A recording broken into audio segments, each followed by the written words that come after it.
시청자 여러분 안녕하십니까? 10월 19일 금요일 출발 성공투자 어이즈입니다. 안녕하세요. 이혜은입니다. 오늘은 18일 금요일입니다. 간밤 미국 증시는 혼조세로 마무리를 했는데요. S&P 500 지수만 살짝 밀리면서 마무리를 했습니다. 사실 출발만 해도 분위기가 나쁘지 않았는데 TSMC 실적 역시나 서프라이즈로 나오면서 시장이 이에 반응하는 모습을 보여줬습니다.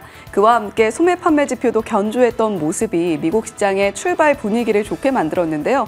그런데 내일이 옵션 만기일입니다. 이에 대한 경계감으로 장 후반으로 갈수록 매물이 출회되는 모습을 보여주면서 이에 따른 부담이 3대 지수를 혼조로 마감하게 만들었습니다. 그와 함께 반도체 장비주들은 계속해서 하락세에 이어가고 있는데요. 그동안 좀 낙폭이 컸던 ASML은 그래도 2%대 반등이 나왔습니다만 장비주의 하락 계속해서 이어지고 있다는 점도 참고해 보시면 좋겠습니다. 어제까지 우리 반도체 종목들의 분위기는 계속 변동성을 겪었습니다. 그리고 막판에 이야기해준 대로 TSMC의 호실적에 방긋 웃는 모습을 보였는데 간밤에 이렇게 여전히 엇갈리고 있는 미국의 반도체 종목들의 분위기 안에서 우리는 방향을 어떻게 타진해 나갈지 이것이 관전 포인트가 되지 않을까 싶습니다. 10월 18일 금요일 오늘 어떤 포인트에 주목해 봐야 될지 하나씩 점검해 보시죠. 자, 어제 목요일장부터 정리하겠습니다. 양시장은 약보합권으로 거래를 마쳤습니다. 지수 자체만 놓고 보면 좀 아쉽다라는 생각이 들었고 2600선에서 계속 숨고르기에 들어가 있습니다. 이번 주에 반도체가 조금 힘을 내주면서 2600선 돌파, 2700에 대한 기대감을 높였다면 다시 또 지수에 대한 기대감을 낮추면서 종목 장세에 집중해야 하는 장으로 돌아왔다라고 볼 수가 있겠습니다. 그래서 제목도 초고빈도 순환매, 그 자금의 속도가 굉장히 빠르게 진행이 되고 있어서 뒤따라가기 참 어려운 그런 움직임을 나타내고 있습니다. 지금 실적 경계감, 외국인의 매도세, 전일 외국인이 사흘 만에 매도로 돌아섰습니다라는 이야기를 드렸는데요. 결국은 어제까지 봤을 때 이틀째 매도하고 있습니다. 그 전날 거의 6천억 원 가깝게 팔았으니까 이틀 동안에만 1조 원을 다시 던지고 있습니다. 집 나간 외국인, 그 중심엔 ASML의 실적 쇼크가 있었는데 오늘은 어떨까요? 돌아설 수 있을지 외국인의 움직임 체크해 봐야겠고요. 원전에서 반도체로, 오전에는 원전 같은 이슈에 주목을 했다면 점점 시간이 지나면서 3시 TSMC 실적 발표에 주목하며 반도체 쪽으로 힘이 실리는 모습이 확인됐습니다. ASML 실적 발표하고 나서 SK하이닉스에 대한 외국인 매도로 전환되는 모습이 다소 아쉬웠는데 하루 만에 외국인들 하이닉스를 다시 사들이는 모습 확인됐습니다. 코스닥은 전날 60일선 다시 깹니다라는 말씀을 드렸는데요. 지금 60일선을 살짝 걸치면서 하회하고 있습니다. 그래도 조금은 다행인 점은 20일선이 살짝 고개를 들면서 골든크로스가 조만간 올 수도 있지 않을까 하는 기대감으로 21선과 60일선이 맞닿아가는 움직임을 계속 주시하셔야겠고요. 지금 770선 그 아래 있습니다. 지수의 방향성은 여전히 2차 전지 소재 부진에 있고 대주전자재료가 급락 이후에 어제 강보합권으로 마감하긴 했지만 전체적으로 트럼프 트레이드 쪽으로 다시 힘이 실리면서 친환경 쪽은 약한 모습 이어지고 있습니다. 그래도 막판에 외국인들이 돌아서면서 사들였던 종목들은 바이오, 미용, 에스테틱 같은 종목들에 집중이 됐고요. 반도체 소부장 초전도체도 강세입니다. 전자 결정을 한국연구진에서 처음으로 발견했다라는 내용이 들리면서 서남, CCS 같은 모처럼 만의 초전도체 관련 종목들도 테마성으로 단기 자금이 쏠려가는 모습이 확인됐습니다.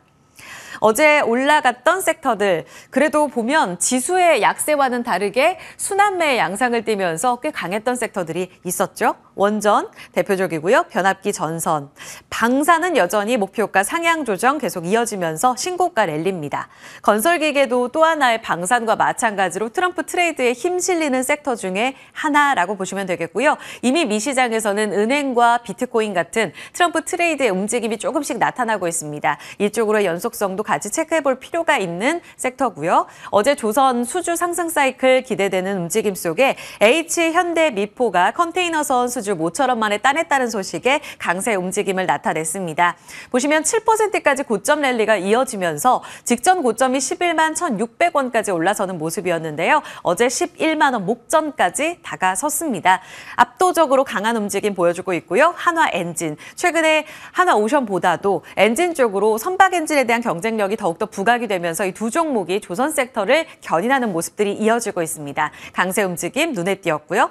엔터 같은 경우에는 바닥론이 솔솔 이제 고개를 들고 있죠. 기관, 외국인 사들이면서 하이브 같은 경우에는 어제 강한 상승 움직임을 나타냈습니다. 이 부분은 변압기와 엔터 쪽으로 집중해서 혜은 앵커가 잠시 후에 살펴드릴 예정입니다. TSMC가 TSMC 했다. 어제 2시 반, 3시경 가장 중요한 이벤트 소화하는지 여부가 중요합니다라고 말씀을 드렸는데요. 실적 발표 나왔고 잘했습니다. 이 부분은 나스닥 증시 ADR 기준으로 TSMC의 종가고요. 10% 가까운 급등 움직임 보였습니다. 자, 일단 헤드라인 넘버를 보실까요? 이 부분은 대만 달러 기준이고요. 주당 순이익은 미국 달러 기준입니다. 조금 혼선이 있으실 수 있을 것 같아서 먼저 말씀드리고 매출액이 36% 전년 대비 증가, 순이익은 54% 증가, QOQ로도 잘했습니다. 매출 총이익률이 58%에 육박합니다. 영업이익률 장사하고 나서 남은 마진 거의 50%에 육박하면서 47%를 기록했습니다. 매출 총이익률과는 다른데 영업이익률도 같이 기억해 주시고요. 주당 순이익도 예상 상회입니다. 컨콜에서 나왔던 4분기의 다음 분기 매출 가이던스도 이전보다 눈높이를 상향 조정한 265억 달러 달성할 겁니다. 라고 힌트를 줬고요. 올해 자본 지출 300억 달러 상회할 거다. 그리고 내년의 자본 지출 캐펙스는 더 늘어날 겁니다. 지금 AI 수요가 그만큼 강력합니다. 라는 것을 컨퍼런스 콜에서 한 번 더 이야기를 했습니다. ASML 실적 발표에서 쇼크를 받았지만 이때에도 AI는 괜찮은데 다른 반도체가 약합니다라는 이야기를 드렸었죠. 그래서 진짜 강력한 그 AI는 어느 정도의 수요를 보여줄까가 TSMC 실적에서 확인하고자 했던 투자자들의 심리였습니다. 그런데 이 부분을 명확하게 확인했다라는 것이 어제 실적에서 드러났습니다. 삼성전자가 약세로 출발해서 지지부진한 움직임을 보이다가 강보합권으로 거래 마치면서 막판에 이렇게 돌아선 부분을 확인할 수 있고요. 하이닉스 보실까요? 19만 원 다시 회복합니다. 19만 닉스까지 올라서면서 어제 상승했고 말씀드린 대로 외국인 하루 만에 컴백하면서 이 지수를 끌어올리는 모습을 보여줬습니다. 거의 장중 저점은 보합이었는데요. 지금 4% 가깝게 올라선 부분 종가로 확인할 수 있겠고요.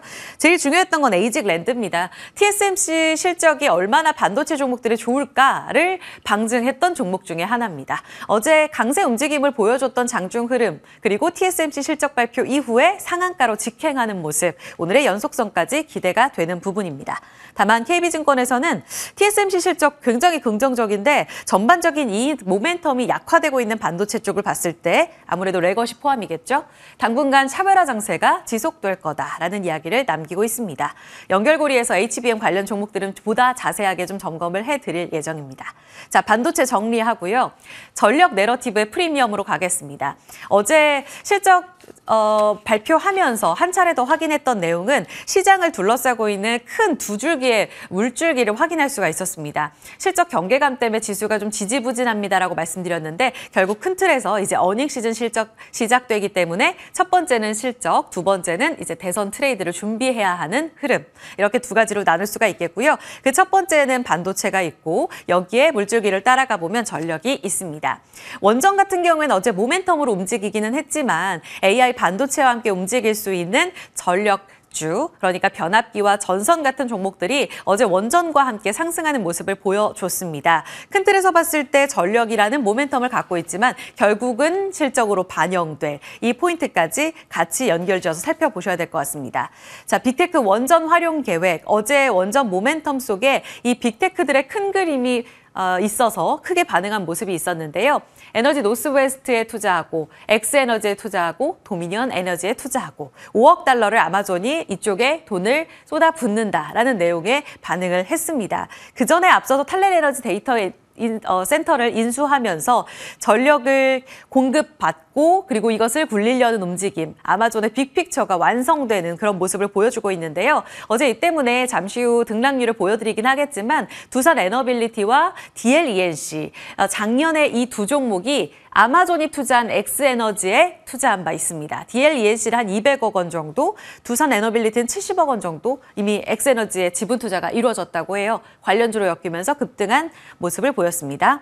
구글, 마이크로소프트, 오픈 AI까지 전력 내러티브 기업의 프리미엄 그 중심에 원전이 있다는 측면은 이제 드디어 원전도 움직일 수 있지 않을까 하는 기대감을 끌어올리고 있습니다. 매번 원전 같은 경우에는요.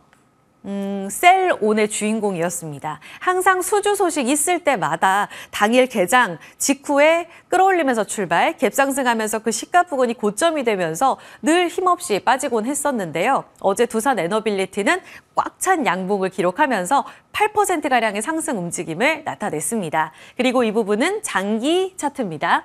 올해의 움직임을 보여주고 있는데요. 더 길게 봤을 때에는 두산 에너빌리티가 3만 원을 넘어가기도 했습니다. 3만 880원까지 올라가는 모습을 보여주기도 했는데요. 이게 2021년 6월. 그러니까 윤석열 정부가 이제 출범한 게 2021년 3월이잖아요. 윤 정부 기대감 반영하면서 이때 고점이 3만 원 돌파. 이후에는 3만 원 근처에도 못 갔고요. 올해 나왔던 고점이 2만 5천 원. 체코 원전 수주 기대감 반영했을 당시입니다. 그러면서 2만 원도 계속 회복하지 못하고 지지부진한 움직임을 나타냈는데 어제 드디어 2만 1천 원 선까지의 회복이 나왔습니다. 대량 수급도 들어온 거 보이시죠? 이런 움직임을 감안해 봤을 때 이제 정말 추세적인 상승이 가능한가는 점검이 필요하겠고요. 다만 리스크 두 가지는 보셔야겠습니다. 웨스팅하우스 소송 이슈 여전히 해결이 돼야 되고 분할 합병 변수는 해소가 되어야 한다. 이제 아직 남기고 있는 상황이기 때문에 이 포인트는 체크를 해보셔야 될 것 같습니다. 원전과 함께 움직였던 전력, 에너지원까지 같이 정리를 해서 어제 움직였던 종목들인데 등락률 제외하고 종목들 중심으로 조금 더 집중해서 봐주셔야 될 것 같아요. 두산 에너빌리티, 두산 DLENC 압도적인 강세를 나타냈고요. 어제 우리기술, 서전기전도 급등하는 모습 보여줬습니다. 서전기전 같은 경우는 어제 두 자릿수의 상승률을 나타내면서 모처럼 만에 움직이는 모습을 보여줬습니다. 15%의 급등세 보시면 갭으로 떠서 출발해 강세 움직임을 보여줬죠. 추세 연속성까지 체크 필요하겠습니다. 글로벌 원샷으로 가겠습니다. 어제 우리 시장에서도 실적을 관통하는 그 이슈에 다양한 종목들이 개별적으로 움직이는 모습을 나타냈습니다. 그리고 어제 미국 시장에서도 기술주가 살짝 고개를 들긴 했는데 개별적으로 튀어오른 종목들의 움직임들을 보면 결국엔 관통하는 이슈는 실적이었습니다. 그리고 이날도 마찬가지로 좋은 흐름을 나타냈는데요. 상승세를 이어가기는 했는데 조금 힘이 빠졌다라고 볼 수 있겠네요. 다우, 나스닥 상승. 다만 다우 같은 경우에는 사상 최고가 인지를 보인 데 반해 S&P 500 지수는 고꾸라지면서 오늘 밤 옵션 만기를 반영하며 약보합권으로 거래 마쳤습니다. 좋았던 쪽의 해석을 보면 미국의 소비 좋았고요. 신규 실업수당 청구 건수도 예상에 부합했습니다. 고용이 안 떨어지고 미국 경제 3분의 1을 차지하는 소비가 살아있다. 결국은 미국 경제 탄탄하다는 방증을 한 번 더 확인했고요. 이 안도감 때문에 달러는 강세 움직임 최근에도 강한데 다시 한번 강한 움직임을 나타냈습니다. 그래서 엔달러 환율이 지금 150엔을 상회하는 모습 두 달여 만입니다. 거의 7월, 8월 그러니까 나스닥이 7월에 고점을 찍고 8월에 블랙 먼데이가 있을 때 이 엔달러 환율이 140엔대까지 떨어지면서 엔캐리 트레이드 청산 우려가 컸었잖아요. 그래서 계속해서 그 움직임은 체크하셔야 된다라고 전해드린 바 있는데 지금 그 저점 대비 150엔대까지 한 10엔 정도 튀어오른 상황입니다. 결국은 엔캐리 트레이드 청산보다는 이젠 달러 강세 쪽으로 조금 더 방향을 보셔야겠고요. 이 때문에 11월 동결 가능성 지금 34%까지 지표 잘 나오면서 올라간 상황입니다. 그 전날 6%였는데 크게 튀었죠. 25bp 인하가 압도적이었는데 한 90% 가능성에서 지금 트레이더들은 한 60%로 베팅이 좀 많이 줄어들었습니다. 이 움직임도 체크해 보시고요. TSMC 호실적에 움직인 종목들, 브로드컴, ASML, 엔비디아, 인텔 이런 종목들 되겠습니다. 실적이 잘 나온 종목으로는 블랙스톤 3분기의 호실적, 운용자산이 1조 1,000억 달러를 크게 웃돈 상황으로 발표가 되면서 어제 6%의 강세를 보였습니다. 그 전날에 호실적 발표했던 종목들 거의 두 자릿수까지 올랐던 것과는 조금 대조적이죠. 상승 탄력이 조금 아쉽네라고도 볼 수 있는 부분은 체크하셔야겠고요. 트래블러스 같은 보험주들도 호실적의 상승, 익스피디아 그룹은 여행주인데 우버가 큰 그림에서 슈퍼챗, 슈퍼앱을 만들려는 그림을 그리고 있다. 여기에는 여행 그림이 있다. 우버는 공유 차량이잖아요. 공유 차량, 여행 어떤 시너지가 나올까요? 그 인수 기대감에 익스피디아도 올랐습니다. 자, 히트맵 보시면 종목별로 봤을 때 전체적으로 투심이 많이 나아지긴 했는데 TSMC의 영향력은 좀 국소적이네라는 것을 확인할 수가 있습니다. 그리고 다른 섹터들은 조금 많이 힘이 빠졌다라고 보시면 되겠습니다. 이 짙은 초록색으로 보이시는 게 상승률 압도적으로 높았던 브로드컴이고요. 호실적 TSMC 쪽으로 영향 받아가면서 상승 움직임 띄었습니다.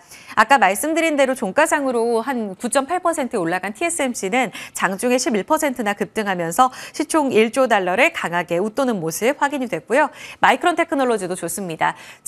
지난달에 실적 발표 나오면서 HBM 쪽으로도 괜찮다, 지금 장사 잘 되고 있다라는 포인트를 발표하면서 강세 움직임을 나타냈었는데요. ASM의 실적 쇼크 이후에 하락, 다시 이틀 만에 상승 움직임 나타내면서 정정하면 이틀 연속 상승하면서 2.6%의 오름세 보여줬습니다. 그 밖에 ARM 홀딩스, 인텔, 엔비디아 다 좋았는데 엔비디아랑 TSMC의 지금 아주 긴밀한 이 관계는 모두가 알고 계실 텐데요. 세계적으로 가장 수익성이 높고 가장 우수한 이 협력 관계에 금이 좀 가고 있다라는 내용이 어제 장중에 우리 시장에서 좀 들려오기도 했습니다. 디인포메이션이라는 미국의 IT 전문 매체에서 나온 내용인데요. 지금 블랙웰 생산과 관련해서 엔비디아랑 TSMC가 생산을 서로 하고 있는데 설계, 생산, 서로 내 탓이다, 네 탓이다 하면서 이야기를 하며 갈등설이 좀 점화되고 있다라는 이야기가 나오기도 했습니다. 설계 자체에 문제가 있었는데 엔비디아가 밀어붙인 거야라는 게 TSMC의 입장이고요.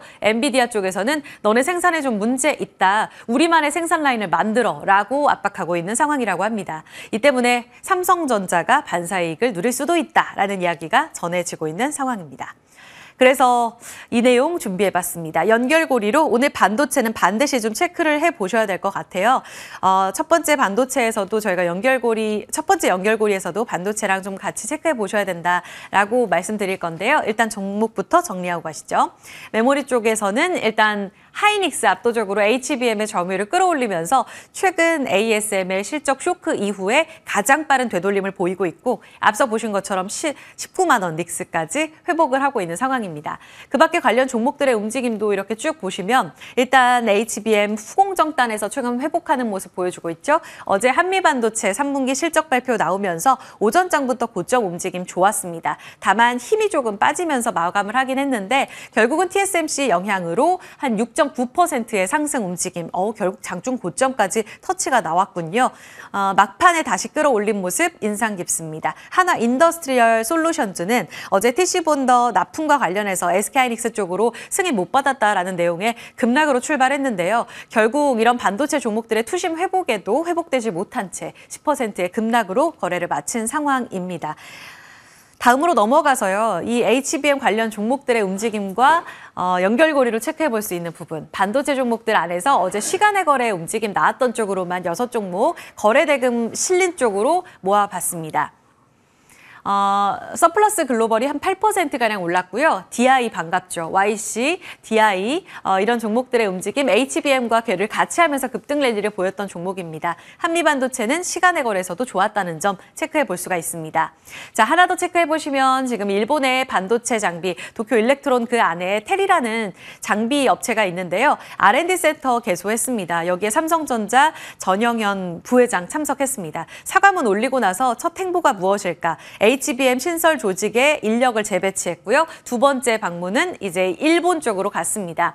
삼성전자의 행보, 식각, 그러니까 저온, 극저온의 식각 장비 쪽으로 반도체 장비 라인업을 확충하려는 움직임으로 업계에서는 해석을 하고 있고요. 이 때문에 같이 체크해 볼 수 있는 종목도 같이 표기를 해뒀습니다. 극저온, 식각 관련해서 KC텍, FST 움직임 체크해 보시죠. 두 번째 연결고리입니다. 11월 MSCI 정기 변경 앞두고 있습니다. 한 달 전부터 증권가에서는 이 움직임 꾸준히 체크해 보십시오라고 말씀을 드렸고요. 지난 7월 정기 변경, 그 리밸런싱 발표 이후에 이미 11월 유망주를 시장에서는 점 찍어놓고 마치 수급이 미리 유입되는 그런 모습을 연상시키게 했습니다. 그 예상 유망주 세 종목입니다. 현대로템, LIG 넥스원, 리가켐바이오. 연간 상승률 보실까요? YTD로 봤을 때 어마어마한 급등 랠리를 보여줍니다. 현대로템과 LIG 넥스원은 어제도 증권가에서 3분기 실적 좋을 거라며 TP를 상향 조정한 상황입니다.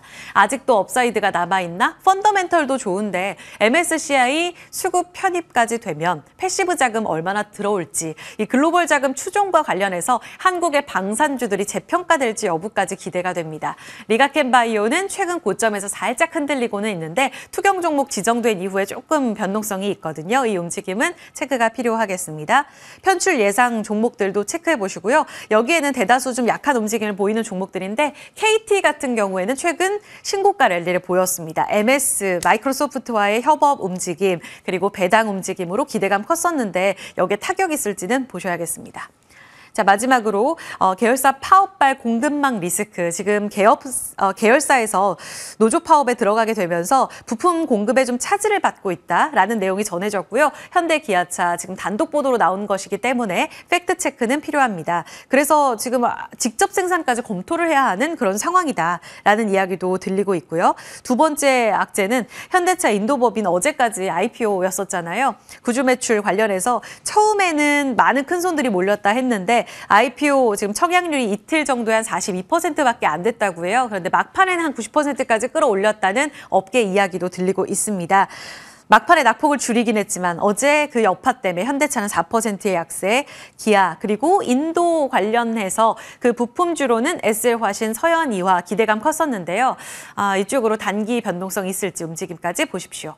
자, 마지막 일정입니다. 오늘 가장 중요한 건 중국의 GDP 성장률입니다. 같이 발표될 소매 판매, 산업생산, 고정자산 투자 모두 다 11시 구간에 발표가 될 예정인데요. 3분기의 GDP 성장률 4.6%가량 증가할 것으로 예상됩니다. 여기에 부합 못하면 전인돼서 더 큰 부양책 나올까?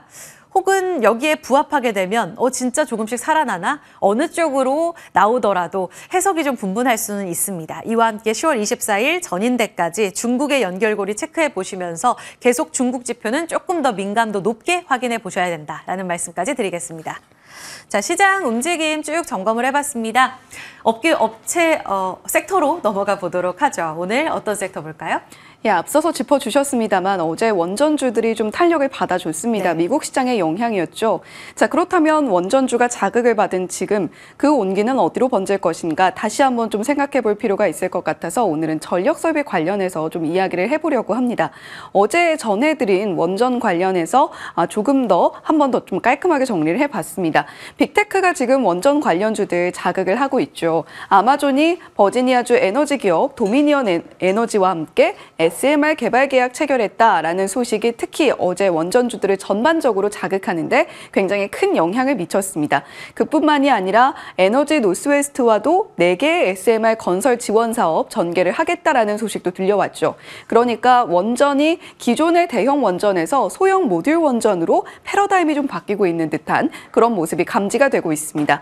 구글 역시도 아마존보다 훨씬 하루 앞서서 계약 체결 관련한 소식을 내놨는데 AI 전력을 확보하고 원전 사업의 부활을 위해서 미국에서 7개 미니 원전, 그러니까 소형 모듈 원전입니다. 이쪽도 결국에 미니 원전 건설 지원한다라는 소식 들려왔고요. 미국의 원전 스타트업이죠. 카이로스 파워와 생산한 전력 구매하겠다라는 이야기 전해지고 있습니다. 이 전력 구매 계약 체결부는 2030년에 전력 인도받는 그러한 식으로 계약이 체결됐다라는 부분 함께 체크해 보시면 좋겠고요.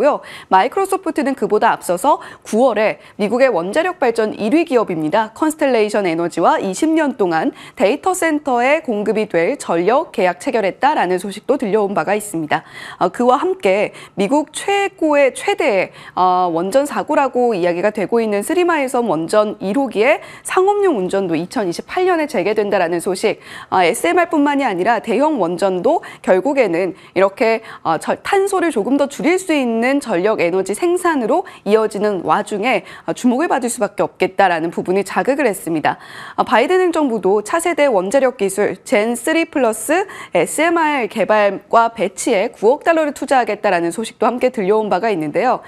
지금 뭐 대선을 얼마 앞두지 않고 있기는 합니다만 그런 와중에도 역시 계속해서 친환경 에너지 그리고 원전 에너지에 대한 각광은 이어질 것이다라는 기조를 바이든 행정부는 역시 나타내고 있습니다. 원전 관련주들의 17일 종가 한번 좀 정리를 해봤는데요. 서전 기전이 15.5% 강세 흐름을 보여줬고 BHI도 15% 급등. 특히 BHI 같은 경우는 어제 김태성 이사님과 함께 김태성 본부장님과 함께 또 이야기를 나눴던 종목이기도 합니다. SMR 쪽을 국내에서 어느 정도까지 영위할 수 있느냐, BHI 같은 종목 집중을 한번 해보자라는 코멘트를 주셨었는데요. 어제 시장에서 15%대 급등이 나왔습니다. 우진엔텍이 10.7%, 그리고 국내 SMR 쪽에서 가장 대장격으로 움직일 가능성이 높다라고 이야기가 나오고 있는 두산에너빌리티도 8.7% 급등이 함께 나타났습니다. 물론 원전 관련주들 일부에서는 윗꼬리를 좀 다는 모습도 보여줬습니다만 그럼에도 불구하고 앞으로 원전에 대한 자극은 조금 더 이루어지지 않을까라는 부분 한번 집중을 해보시면 좋겠고요. 자, 시장에서 대형 원전, 그러니까 국내의 경우에는 수주로 자극받을 수 있는 대형 원전 쪽이 아니라 SMR 쪽은 어느 기업들이 영위하고 있는가, 이 부분에 또 집중을 하고 있습니다. 대표적으로 두산에너빌리티 앞서서 말씀을 드렸고 대우건설, 한전산업, 우리기술, 우진, 슈어소프트테크 이렇게 좀 관련주들 정리를 해봤는데요. 사실 국내에서는 SMR을 본격적으로 영위하고 있다라고 보기는 조금은 어렵습니다. 두산에너빌리티 같은 경우도 5년 동안 연 20개 규모의 제작시설 확충하겠다라는 목표를 세우고 있습니다만 미국이 SMR에 태동하고 나서 이제 속속 건설에 들어가는 것에 감안을 할 때 국내의 경우에는 그 시장이 개화가 조금 더 늦었다라는 부분은 함께 체크해 보시면 좋겠네요. 자, 그렇다면 전력을 어떻게 옮길 것인가, 이 부분이 문제가 될 겁니다. 우리가 피카츄처럼 전력을 몇만 볼트 하면 전력이 바로 가면 좋겠습니다만 그렇게는 어렵기 때문에 이 전력을 어떻게 옮길 것인가, 그쪽으로 또 관련주들의 상승이 나타나지 않을까라는 아이디어 얻어볼 수 있지 않을까 싶은데요.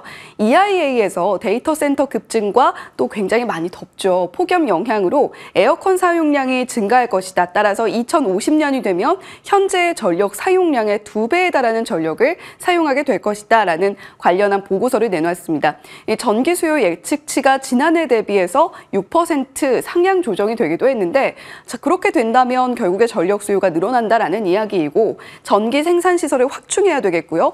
그에 따라서 SMR 계약이라던가 이런 부분들도 빅테크들이 선점에 나서는 모습을 나타내고 있는 겁니다.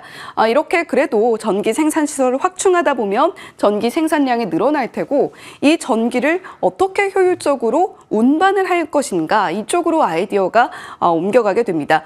지금 현재 변압기 생산이라던가 여러 가지 전력 인프라 쪽에 온기가 비춰지고 있는데요. 특히 변압기 같은 경우는 수출 데이터가 굉장히 좋게 나올 것이다, 이런 이야기도 나오고 있습니다.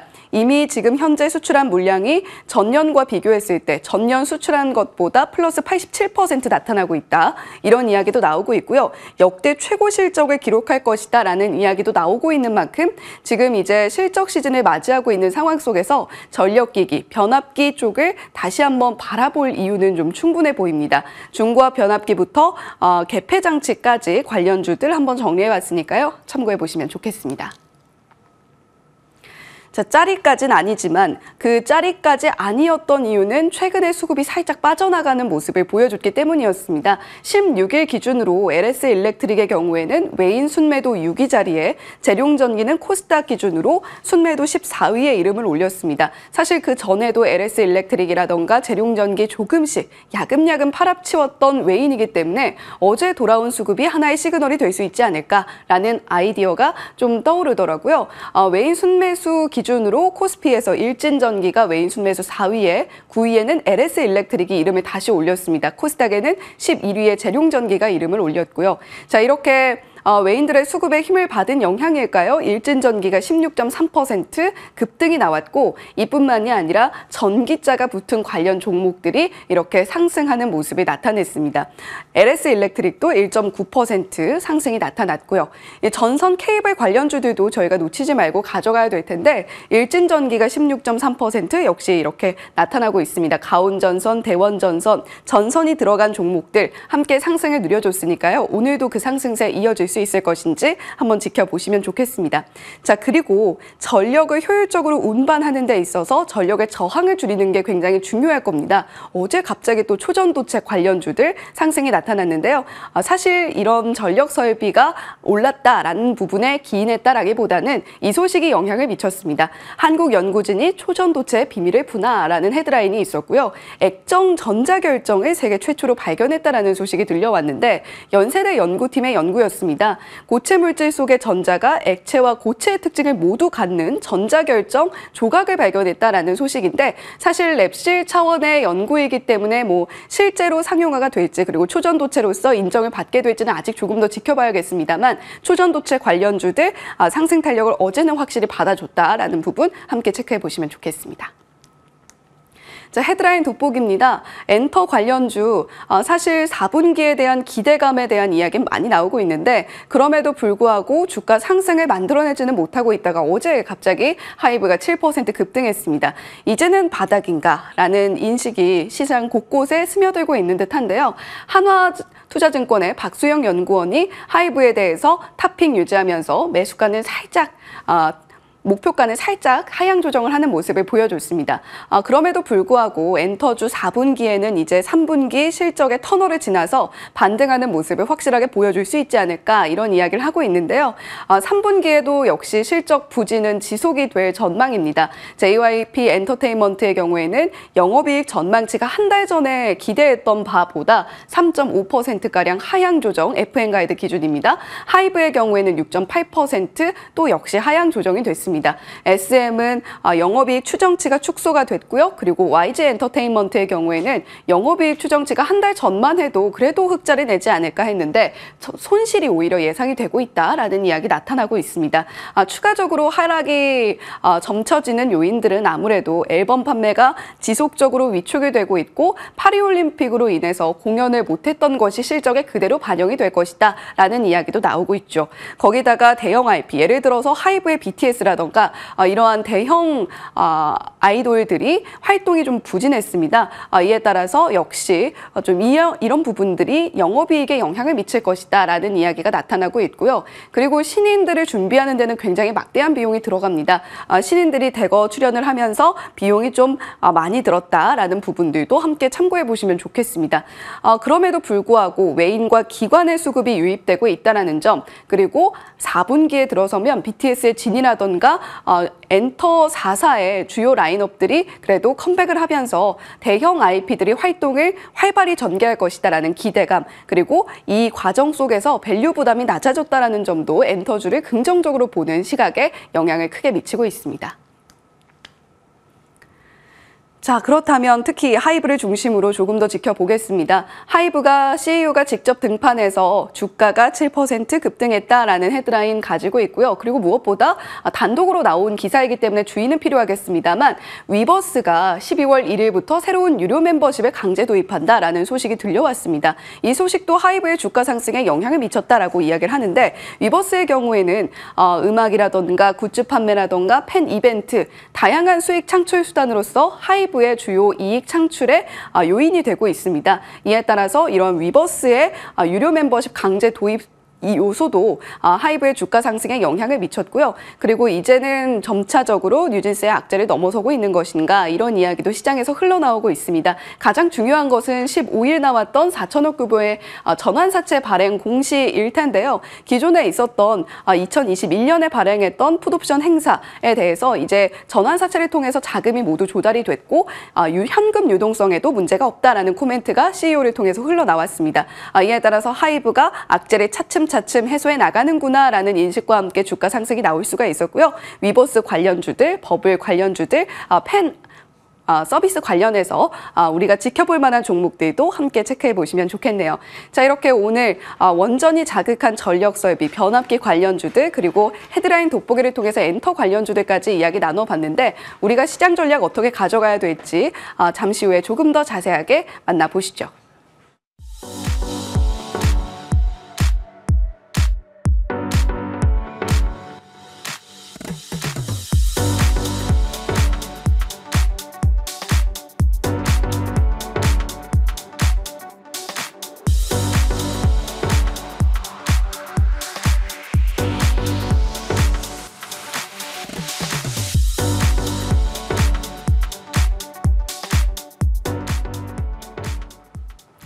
예, 우리들의 웅이삼촌 글로원 파트너스 이성웅 이사님과 오늘 시장 이야기 나눠보겠습니다. 이사님 어서 오세요. 네, 안녕하세요.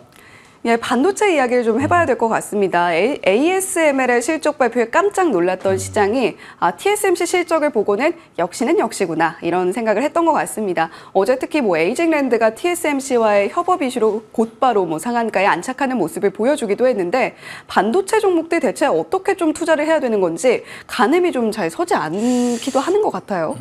우리가 그 실적 발표를 했던 기업들, 그다음에 이제 할 기업들에서 핵심으로 보는 게 총마진입니다. GP 마진이라고 하죠.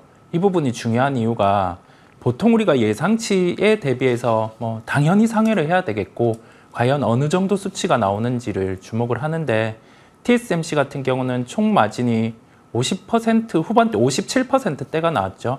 그다음에 이 실적을 발표하고 나서 컨퍼런스 콜에서 얘기를 한 건 전력 문제에 대한 부분을 하나 언급을 하고 그러면서 대만 국가에서 개런티를 해줬다라고 했어요. 그러면 비용당 같은 경우는 해소가 되는 거죠. 그 다음에 제품에 대한 판매, 즉 설계 의뢰를 받아서 여기에 대해서 만들어주는 그 부분은 내년에 이제 50% 후반에서 60%까지 총마진이 가능하다라고 내비쳤어요. 이게 의미하는 바는 TSMC가 원하는 물량을 받아서 이거를 제품을 만들어낼 수 있다라는 점을 말씀을 드리고 그러면 우리 삼성전자와 SK하이닉스의 총마진 이번에 3분기 실적 발표를 하고 SK하이닉스의 총마진을 보면 격차가 큽니다.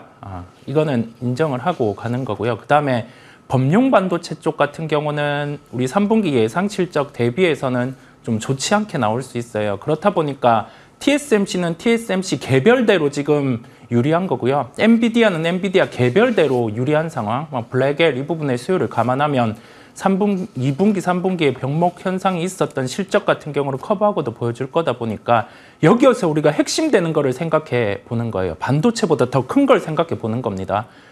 이후에 이 부분은 짚고 갈 거고 지금 TSMC의 강세를 통해서 우리나라 반도체주들은 반응을 했었고 그에 따라 오늘 같은 경우도 비슷하게 초반에는 강할 텐데 그 부분을 놓고 추격 매수를 하는 거는 자칫 주가의 단기 고점에서 접근을 할 수 있기 때문에 그 부분은 지양하고 바라보실 필요가 있겠습니다.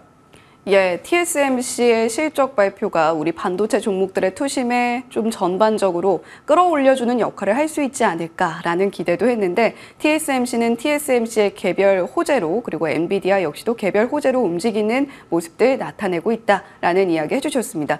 자, 그렇다면 삼성전자 이야기를 또 빼놓고 갈 수가 없을 것 같습니다. 지금 외인들은 계속해서 팔아치우고 있는데 개인 투자자들은 삼성전자 순매수세 보여주고 있어요. 지금 어떻게 삼성전자에 대한 전략을 가져가야 될까? 특히 10월 전반적인 시각으로 좀 바라볼 땐 어떻게 대응해야 되는가 궁금합니다. 외국인의 수급에 대해서 파생과 연결된 수급의 해석이라는 점도 있는데 그런 거는 크게 아니고 외국인이 바라보는 삼성전자에 대한 시각이 한 단어로 말하자면 지쳤다라는 표현을 하는 거죠. 기다렸던 HBM3의 진행 같은 경우도 더디고 그다음에 D램 낸드 범용 반도체 쪽 같은 경우는 중국이 실제 이 수요에 대해서 치고 올라오다 보니까요. DDR4단이죠. 이 치고 올라오다 보니 가격이 빠지잖아요. 그런 요인에 따라서 삼성전자는 주가가 빠져 있어요. 그러면 여기에서 생각해 봅니다.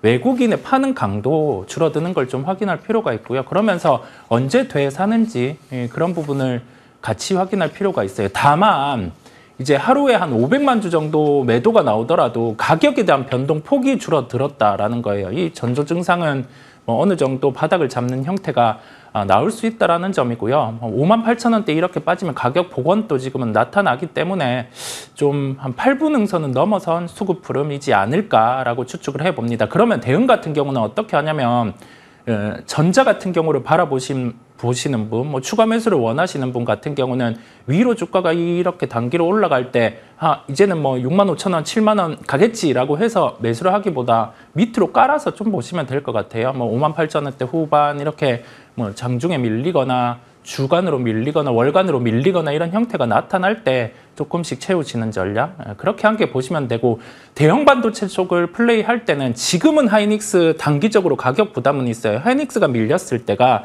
삼성전자보다는 더 유리한 건 인정하고 가는 겁니다. 왜냐하면 HBM의 차이가 있기 때문에. 그래서 대형 반도체 쪽을 하시는 분들은 SK 하이닉스가 좀 더 유리한 상황임을 말씀을 드립니다. 예, 대형 반도체 쪽 보시는 분들이라면 삼성전자보다 SK하이닉스가 눌렸을 때가 더욱더 기회가 될 수 있다라는 언급을 해주셨고요.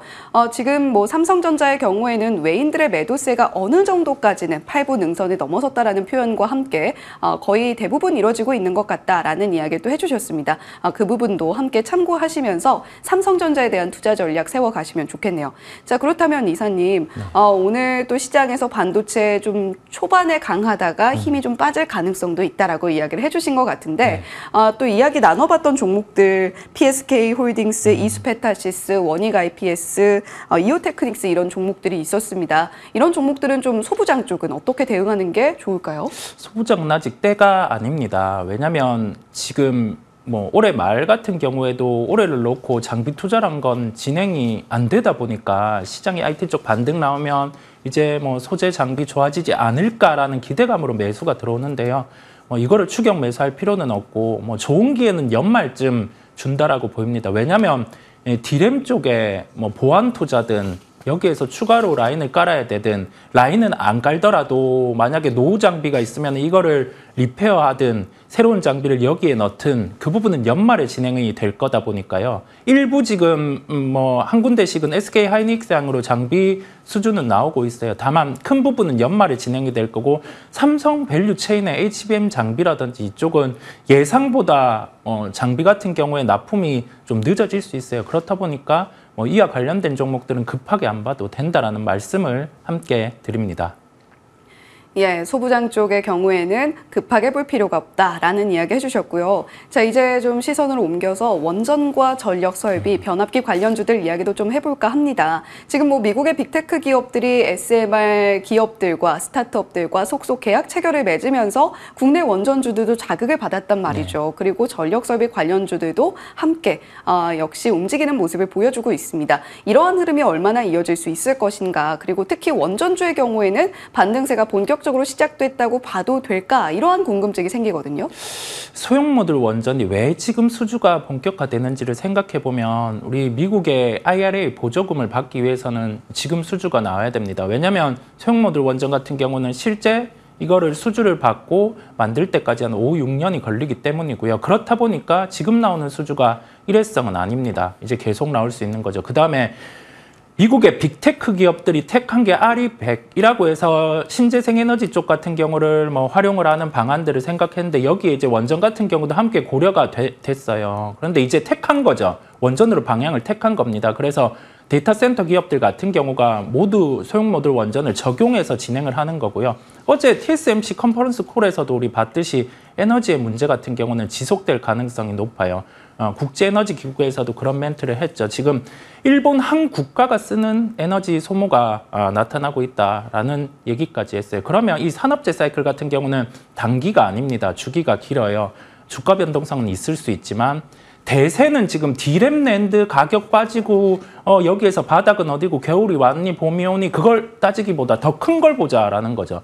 반도체, 서버, 여기에서 공통적으로 더 소비되는 게 에너지입니다. 네, 이게 필요하다 보니까 우리는 큰 그림으로 산업재 이 사이클, 에너지는 놓치지 말고 중간에 주가가 떠서 여기에서 변동성 커져서 매도를 하고 다시 밑에서 잡니, 그런 것보다 들고 가보시는 그런 부분의 전략을 말씀을 드립니다. 예, 좀 단기적인 배트가 짧은 트레이닝보다는 우리가 조금 더 길게 보는 전략으로 가져가 보면 어떻겠나라는 이야기를 해주셨습니다. 그렇다면 전력기기 변압기 쪽은 어떻게 볼까요? 변압기 쪽 같은 경우도 지금 얘기들이 많죠. 뭐 3분기는 슬로우고 1, 2분기 같은 경우를 놓고 좀 빠졌다가 단가 같은 경우는 플랫하니까 주가는 쉬어갈 수 있지 않을까라고 생각하죠. 그러면 우리 하나를 더 보는 거예요. 여기에서 변압기는 어느 정도 주가 레벨에 올라서 있죠. 그런데 전선 쪽 중에서 프리미엄 전선이라고 하죠. 뭐 LS 일렉, LS 같은 경우는 주가 빠져 있어요. 그러면 이쪽을 플레이하면 되겠죠. 조금은 우리 편하게 생각을 하자고요. 변압기도 좋고 전선도 좋은데 대신에 일반적인 전선 말고 좀 프리미엄 전선단들, 북미와 연결돼서 수주가 지속될 수 있는 쪽, 그런 쪽을 바라보시면 좀 도움이 될 것 같아요. 주가 빠져 있다는 점이 포인트겠습니다. 예, 전력 인프라, 변압기 관련주들 상당히 좀 상반기 동안 좋은 흐름을 이어갔습니다. 최근 들어서 약간씩 수급이 빠지는 모습 보여주고 있습니다만 그런 만큼 우리가 오히려 빠졌을 때를 기회로 삼아볼 만한 종목들, 예를 들어서 LS 일렉트릭 같은 종목 이야기해 주셨으니까요. 이러한 종목들 위주로 포트폴리오 한번 짜보시는 것도 좋은 전략이 될 수 있을 것 같습니다. 자, 그렇다면 이제 11월에 MSCI 종목에 대해서 조금 재편이 이루어질 예정입니다. 이에 따라서 패시브 자금의 유입도 기대가 되고 있는 상황인데 이와 관련한 포트폴리오 전략 어떻게 가져갈 수 있을까요? 우리가 시총어들이 6조 원 정도 됩니다. 그래서 여기 허들에 속해 있는 기업들 같은 경우는 패시브 자금의 유입을 놓고 미리 좀 선제적인 학습 효과로 수급이 들어와요. 이게 해당하는 게 현대로템은 확정적이고 LIG 넥스원은 유력하고 이번에 MSCI 편입이 끝나고 나면 다음 MSCI에 적용될 수 있는 종목에도 초점을 맞출 거예요. 뭐 제약바이오 쪽에 리가캠바이오라든지 우리 식품 쪽에 삼양식품 이런 쪽도 있다 보니까 지금 허들에 속해 있는 쪽 같은 경우는 뭐 계속 보유하고 갈 수 있는 거고요. 나머지 이제 그 다음에 MSCI에 편입될 수 있는 종목들 또한 함께 챙겨보시면 되겠습니다. 예. MSCI 편입 종목군의 경우에는 다음 MSCI 편입 종목으로도 유력하게 거론이 될 수 있기 때문에 LIG 넥스원이라던가 리가캠바이오 같은 종목들은 우리가 지속적으로 지켜볼 필요가 있겠다라는 전략 제시를 해주셨습니다. 자, 그렇다면 오늘은 어떤 종목 좀 볼까요?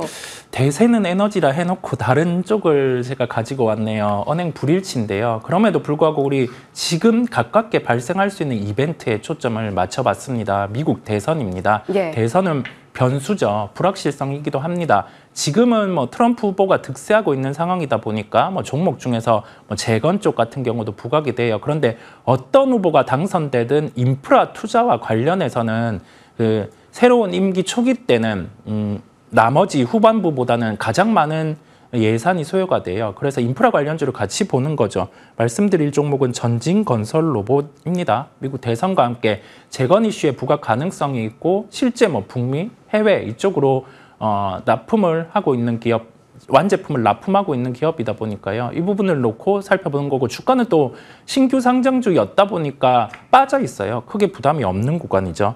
목표가는 19,000원을 제시를 하고요. 단기죠. 왜냐하면 여기에서 신규 상장주다 보니까 오버행 이슈가 있어서 물량이 나올 수도 있다 보니까 우선은 트레이딩 관점으로 접근을 한다라는 점을 말씀드리고요. 손절가는 14,000원을 제시해 드립니다.